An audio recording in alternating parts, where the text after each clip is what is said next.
Selamat datang di channel Berilah Dirimu Diselamatkan. Jangan lupa tekan subscribe, tekan lonceng, dan share video ini agar semakin banyak orang diberkati. Materi kita sekarang adalah kejahatan manusia dan air bah. Mari kita mulai. Halo, selamat berjumpa kembali di video saya. Salam sejahtera untuk kita semua. Saudara-saudara, senang sekali hari ini bisa berjumpa kembali. Kita boleh lagi akan menikmati materi saya berkaitan dengan kejahatan manusia serta peristiwa Nuh. Nah, saudara-saudara yang terkasih, di dalam video saya sebelumnya sudah diceritakan bahwa adanya peristiwa kejatuhan manusia ke dalam dosa. Dan saat ini adalah kelanjutan daripada sejarah manusia itu, di mana setelah manusia itu jatuh ke dalam dosa, manusia itu berkembang, bertambah banyak di bumi, sebagaimana perintah Tuhan yang mengatakan, bertambah banyaklah dan penuhilah bumi. Nah, saudara-saudara yang saya kasihi, manusia kemudian beranak cucu, ya.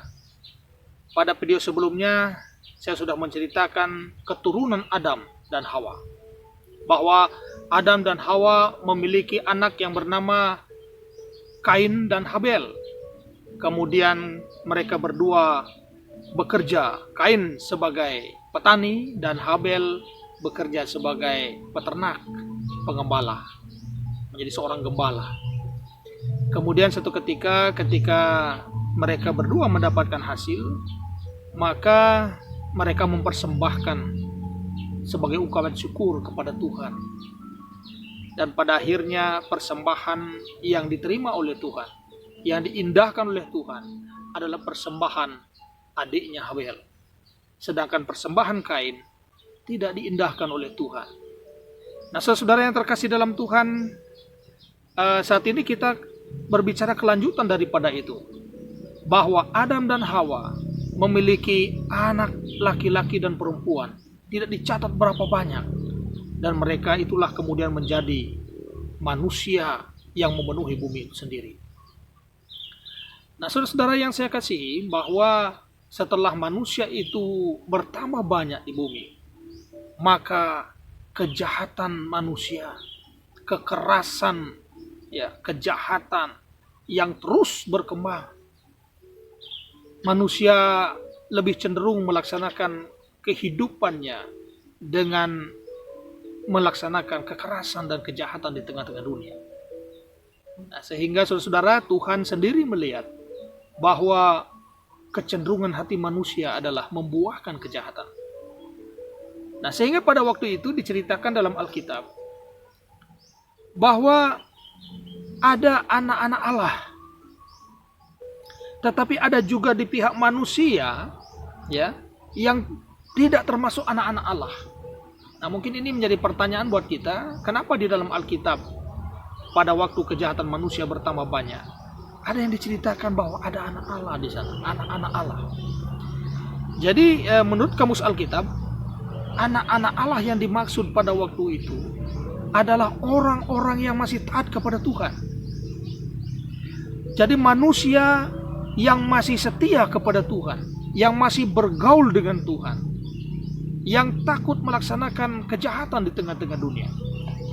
Sehingga mereka inilah kemudian menjadi orang-orang kepercayaan Tuhan di tengah-tengah dunia, untuk memperjuangkan kebenaran, untuk memperjuangkan keadilan dan kejujuran, serta kesalehan, serta takut akan Tuhan. Nah, saudara yang terkasih dalam Tuhan, tetapi yang terjadi kemudian adalah anak-anak Allah ini, melihat bahwa perempuan-perempuan manusia itu cantik-cantik, sehingga mereka terpikat dengan wanita-wanita yang cantik-cantik, dan mereka akhirnya mengambil istri siapa saja yang mereka sukai. Nah, hal ini kemudian menambah kejahatan pada manusia, khususnya kepada anak-anak Allah. Nah, saudara yang terkasih di dalam Tuhan, sehingga Tuhan berfirman bahwa rohku tidak akan selama-lamanya tinggal di dalam manusia, sebab manusia itu adalah daging saja.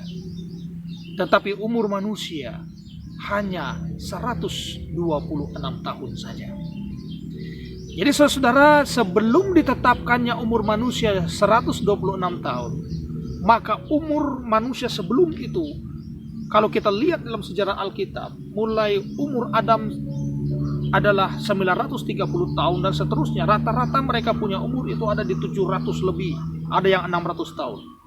Tetapi ketika Tuhan melihat ada kejahatan yang luar biasa, dan anak-anak Tuhan juga ya melakukan hal yang sama, kawin-mawin dengan perempuan-perempuan manusia, maka Tuhan murka dan menetapkan umur manusia itu hanya 126 tahun saja. Dan roh Tuhan yang ada pada anak-anak Tuhan pada waktu itu tidak menetap lagi pada manusia. Nah, karena itu saudara terkasih, pemazmur di dalam mazmurnya berkata, janganlah mengambil rohmu daripadaku, dan janganlah mengambil firmanmu dari mulutku. Sebenarnya suasana yang paling buruk dalam kehidupan manusia adalah ketika roh Tuhan tidak ada lagi pada manusia. Ketika firman Tuhan terangkat dari manusia, itulah sesuatu yang mencelakakan manusia. Nah, saudara-saudara yang saya kasih di dalam Tuhan, tetapi dari antara anak-anak Allah yang setia, ada satu keluarga yang masih taat kepada Allah. Namanya adalah Nuh. Nuh adalah merupakan satu keluarga yang masih setia kepada Tuhan. Sehingga di situ dikatakan bahwa Nuh hidup bergaul dengan Tuhan. Nuh hidup soleh. Dia benar. Dia jujur dan tidak bercela di dalam tingkah lakunya pada zaman itu. Sehingga saudara-saudara yang terkasih, Nuh mendapat kasih karunia di hadapan Tuhan. Nah, kasih karunia.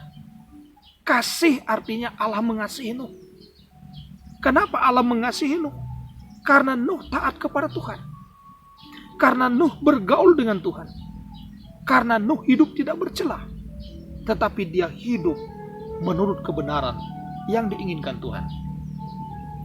Nah, saudara-saudara yang saya kasih dalam Tuhan, itulah sebabnya Nuh mendapat kasih karunia di hadapan Tuhan. Sehingga Tuhan memiliki rencana untuk memusnahkan manusia itu sendiri. Ia berfirman bahwa Tuhan akan memusnahkan seluruh manusia yang ada di muka bumi, bahkan seluruh juga hewan-hewan binatang yang ada dengan air bah. Tetapi Nuh mendapat kasih karunia di hadapan Tuhan, dan Tuhan menyampaikan rencana Nuh ini. Tuhan menyampaikan rencananya kepada Nuh dengan berkata, aku akan mengakhiri hidup semua makhluk, karena sesungguhnya Tuhan sudah menyesal menjadikan manusia yang pada akhirnya hidup di dalam kejahatan. Nah, saudara-saudara yang terkasih dalam Tuhan, akhirnya Tuhan memerintahkan kepada Nuh untuk membuat bahtera dari kayu gofir dengan ukuran panjang lebar sudah ditetapkan Tuhan. Dengan teknik pembangunannya sudah diajarkan oleh Tuhan. Ya. Oleh sebab itu, saudara yang terkasih, Nuh kemudian melakukan seperti yang difirmankan Tuhan. Dia membuat bahtera dari kayu gofir. Dan dalam proses bahtera itu dibuat, bayangkan saudara, Nuh membuat bahtera di atas bukit. Ya. Mungkin pada orang-orang sesaman itu mengejek apa yang telah dilakukan oleh Nuh. Kemudian Nuh tetap melakukannya menurut firman Tuhan. Kenapa Nuh dapat melakukan apa yang diperintahkan Tuhan, membuat bahtera ketika Tuhan akan mendatangkan malapetaka itu?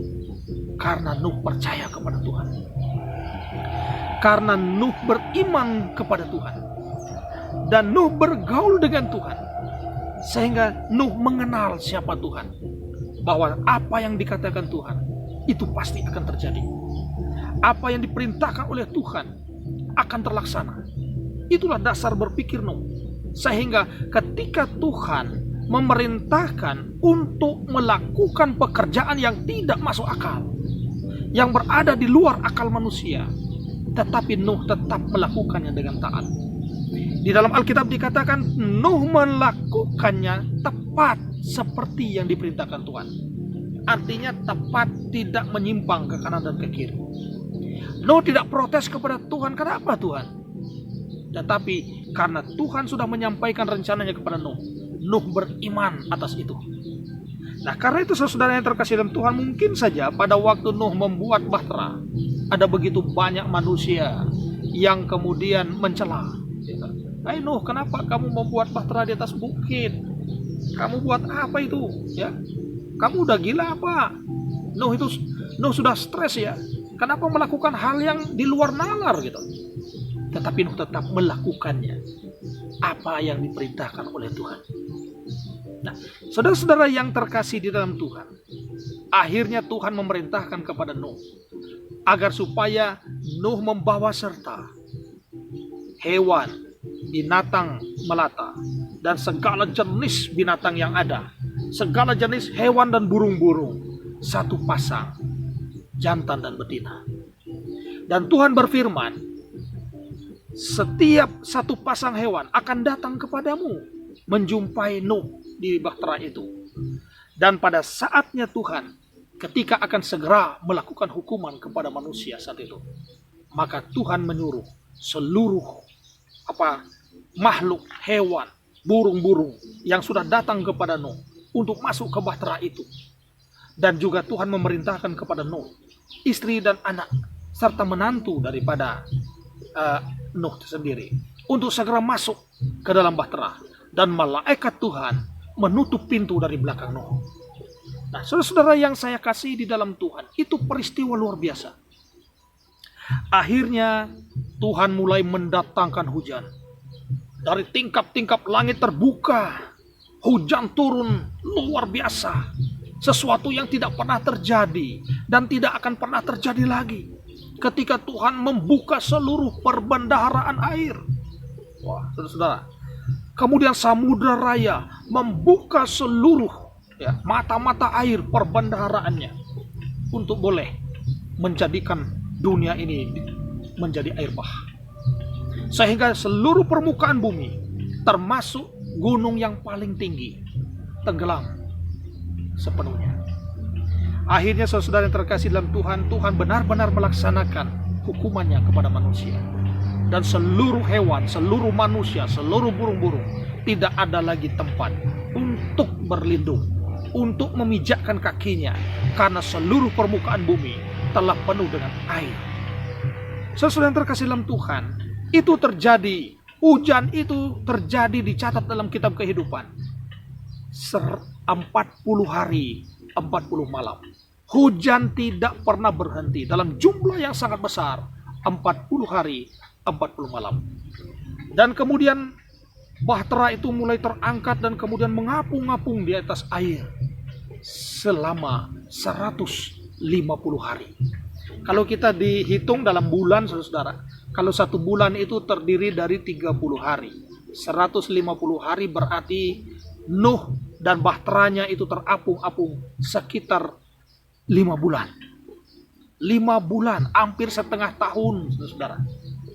Karena itu Tuhan sebelum menyuruh Nuh untuk masuk ke dalam bahtera, Ia memerintahkan agar supaya membawa bekal untuk dimakan, serta makanan ternak ikut serta dibawa. Nah, saudara, setelah 150 hari, maka air mulai surut.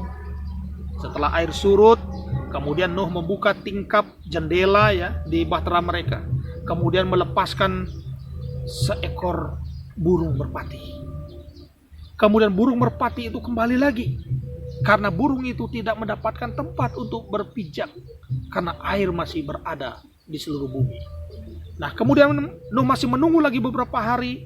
Dan dia melepas kembali. Dan akhirnya burung itu sudah tidak kembali lagi. Artinya sudah ada tempat. Pohon-pohon yang tumbuh. Berarti air sudah surut, saudara. Dan demikianlah terjadi. Surutlah air itu. Dan akhirnya Nuh, seluruh makhluk dan keluarganya keluar dari bahtera. Nah, saudara-saudara yang terkasih dalam Tuhan, akhirnya ketika Tuhan melihat segala sesuatu sudah selesai, dan Nuh kemudian mengambil ternak untuk mempersembahkannya kepada Tuhan, pada saat itulah Tuhan kemudian melakukan perjanjian dengan Nuh. Tuhan setelah mencium bau persembahan yang diberikan oleh Nuh melalui persembahan bakaran, maka di situ Tuhan berfirman kepada Nuh. Tuhan melakukan perjanjiannya dengan Nuh. Isi perjanjiannya adalah bahwa Tuhan tidak akan lagi menghukum manusia dengan air bah, sekalipun kejahatan yang ditimbulkan di dalam hatinya. Nah, saudara-saudara yang terkasih dalam Tuhan, tanda daripada perjanjian Tuhan itu adalah pelangi. Karena itu Tuhan berkata, ketika engkau melihat busur yang ada, jadi ketika ada pelangi seperti busur Allah. Jadi pelangi itu adalah busur Tuhan, ya. Tuhan berkata bahwa apabila aku melihat busur itu, maka aku akan teringat terhadap perjanjianku dengan engkau, bahwa aku tidak akan memusnahkan bumi dan manusia lagi dengan air bah.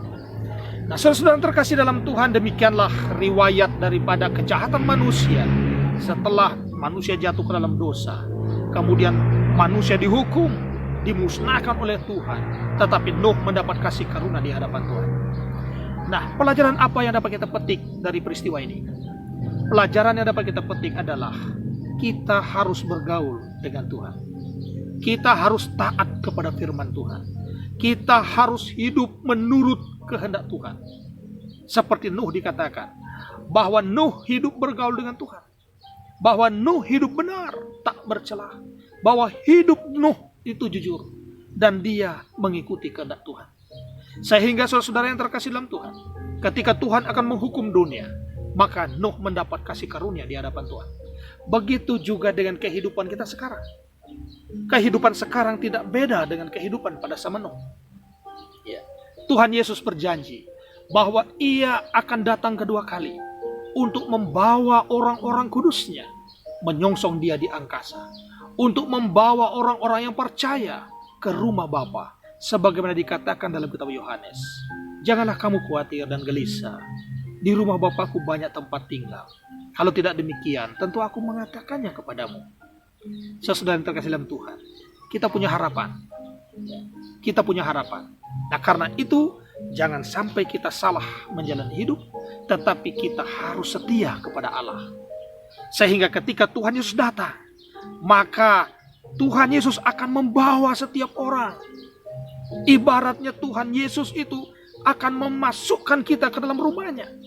Kalau dulu Nuh yang mendapat kasih karunia dimasukkan ke dalam bahtera ketika Tuhan menghukum dunia, tetapi kita pada akhir zaman, ketika kita akan dibawa oleh Tuhan ke rumahnya, maka dunia ini akan dilenyapkan oleh Tuhan.